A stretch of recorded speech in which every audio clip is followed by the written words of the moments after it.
రాజధాని ప్రాంతంలో మంత్రి నారాయణ పర్యటించారు. ఎమ్మెల్యే, ఎమ్మెల్సీ టవర్స్ నిర్మాణ పనులను పరిశీలించారు. టవర్స్ నిర్మాణ పనులు చివరి దశకు చేరుకున్నాయని మంత్రి తెలిపారు.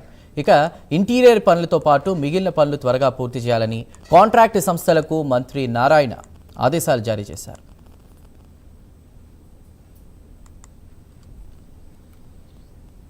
లేఅవుట్స్ రోడ్స్ కావచ్చు, అధికార భవనాలు కావచ్చు, అదేవిధంగా ఏదైతే ఐకానిక్ టవర్స్ ఉన్నాయో ఎంతో వేగవంతంగా జరుగుతున్నాయి. అయితే దీని మీద అక్కడక్కడ అప్పుడప్పుడు అంటే ఈ జరిగే వేగాన్ని ఎంతో వేగంగా జరుగుతుంది. ఇక్కడ కాదు, పక్క రాష్ట్రాల్లో డిస్కస్ చేసుకుంటున్నారు. పక్క రాష్ట్రాల్లో తెలుగువాడు ఎక్కడున్నా దీని మీద డిస్కషన్ జరుగుతుంది, బ్రహ్మాండంగా జరుగుతుంది, మనం ఎంబై చూసి ఇచ్చామని. ఈ పరిస్థితుల్లో అక్కడక్కడ వాళ్ళు ఏం మాట్లాడుతున్నారో వాళ్ళకి తెలియదు. ఫర్ ఎగ్జాంపుల్ మీకు ఒక చిన్న విషయం, ఈరోజు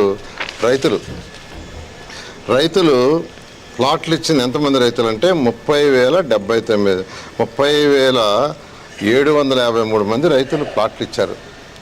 ఇచ్చిన రైతుల సంఖ్య ఇప్పటి వరకు 30,753. ఎన్ని ఎకరాలు ఇచ్చారంటే 35,017 ఎకరాలు ఇచ్చారు. దాంట్లో 30,753 మంది రైతులకు గాను 30,079 మందికి ప్లాట్లు అలాట్ చేసాం. ఇంకా అలాట్ చేయాల్సింది కేవలం 674 మంది. అలాట్ చేయాల్సింది 674 మందికే. 35,017 ఎకరాల్లో 35,017 ఎకరాలలో 34,527 ఎకరాలు అలాట్ చేసాం.